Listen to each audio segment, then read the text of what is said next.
Lord of Mysteries 2, Circle of Inevitability. Chapter 37, Dangerous Forest. Lumion paused for a moment and then said, "So the body, mind, and spirit will approach the bestower because the power of the gift carries a corresponding brand?" He made this inference from the beyonder characteristics left behind by the oldest one and the previous owners. Although the bestowment was pure strength and didn't contain any characteristics, it was also likely to have been tainted with all the previous owner's quirks. The lady held the tarot cards and nodded in agreement. "Your logical ability is impressive. You should thank Aurora for giving you enough basic education." Lumion muttered inwardly, "No need for your reminder." The lady continued, "Even if the bestower doesn't wish to affect the bestowed, it's difficult to prevent the other party from approaching them physically, mentally, and spiritually. This is because if the power bestowed doesn't contain the bestower's will, it will be challenging for the bestowed to control it, and it will quickly dissipate. Therefore, the blessings of the orthodox gods in this aspect are basically temporary and limited to a certain extent. And the evil gods don't care what happens to the bestowed." Lumion nodded thoughtfully and asked curiously, "Beyonders, what I mean is, can people with beyonder characteristics still accept gifts? Will the two conflict and cause them to lose control?" The lady smiled and shook her head. "There may be some conflict, but not much. Think about it. The power of the gift will transform your body to match that of the bestower, but your body has already adapted to your beyonder characteristics. So, there will be a conflict until you find a new balance.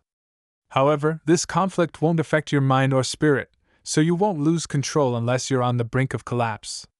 The only problem is that you might have to get used to seeing a third eye and a fourth hand growing on your body. Of course, the prerequisite is that the power bestowed on you will last for a long time. The corresponding level has to be very high as well. Otherwise, the little changes in your body can be ignored." Lumion acknowledged the information in a terse manner.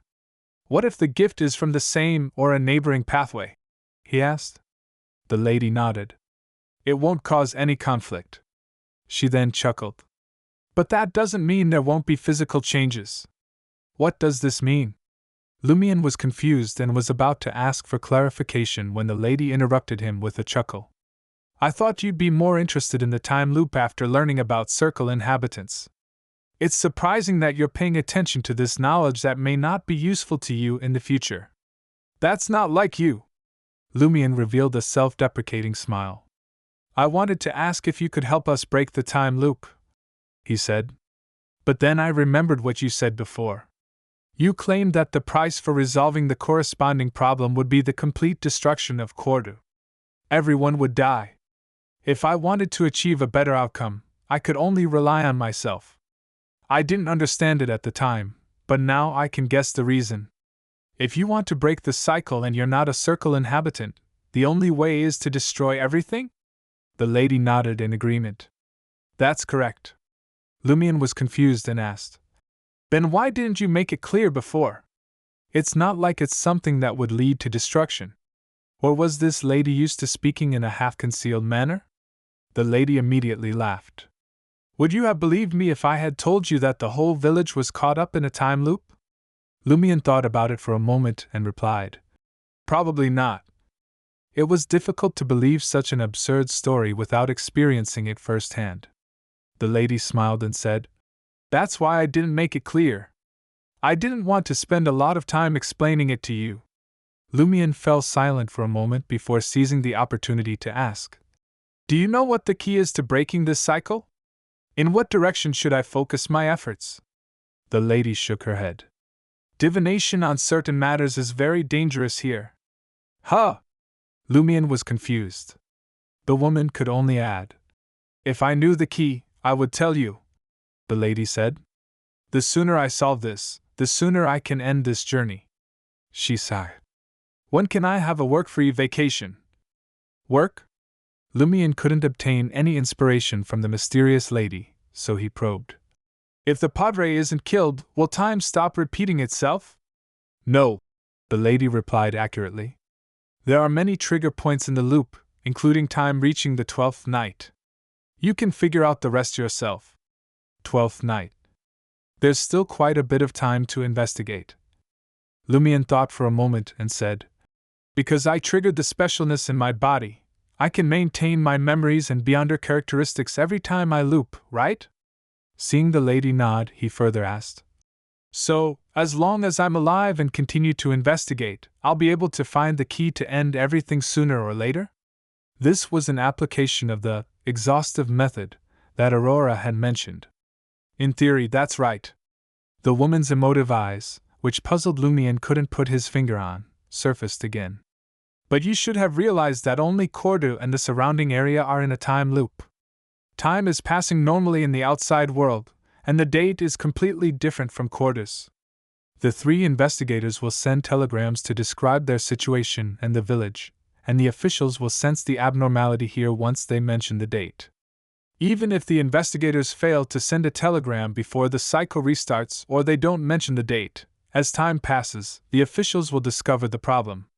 What do you think they will do to resolve the time loop in Corda? Lumian fell silent for a moment before replying. They'll destroy it directly, just like your alternative choice.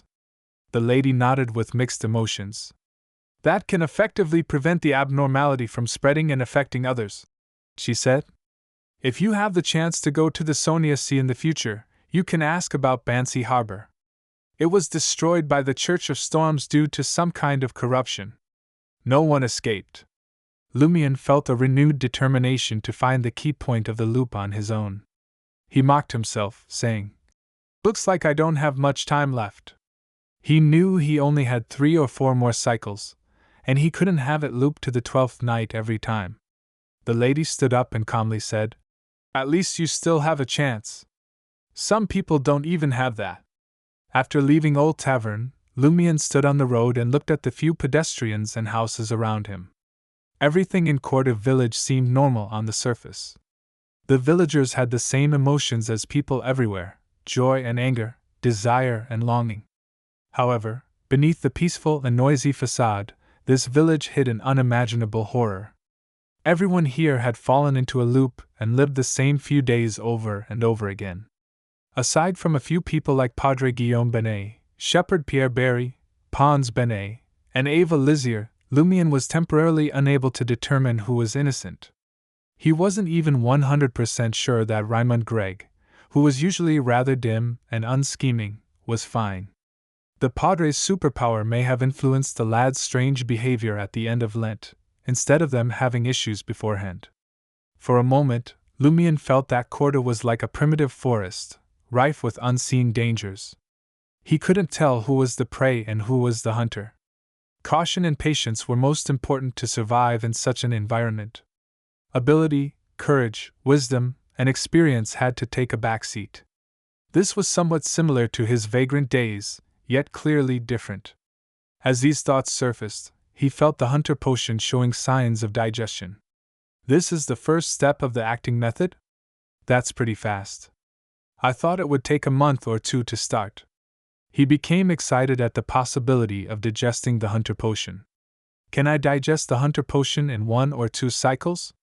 With the help of Dream Ruins hunting, he might quickly become a Sequence 8 provoker and increase his chances of solving the time loop problem. Lumian pondered as he walked forward. Soon, he arrived at the village square. His current plan was to chat with the Padre to test him for abnormalities and obtain any clues. As he looked around, he saw a figure walking towards the cathedral. The figure was wearing a dark brown long coat with a hood, a rope tied around his waist, and a pair of brand new soft leather shoes. It was Shepherd Pierre Berry. It's him. Lumian quickly approached Pierre and deliberately asked, Pierre, why are you back? Pierre's black curly hair was greasy, and he hadn't shaved for a long time. He happily replied, Isn't Lent almost here? I haven't celebrated it in years. I can't miss it this year no matter what. His blue eyes were filled with a gentle smile, and he seemed completely different from the shepherd who had traumatized Lumian before. The answer will be somewhat different from the previous cycle in a different place with a different questioner. Although the essence doesn't change, certain words will be different.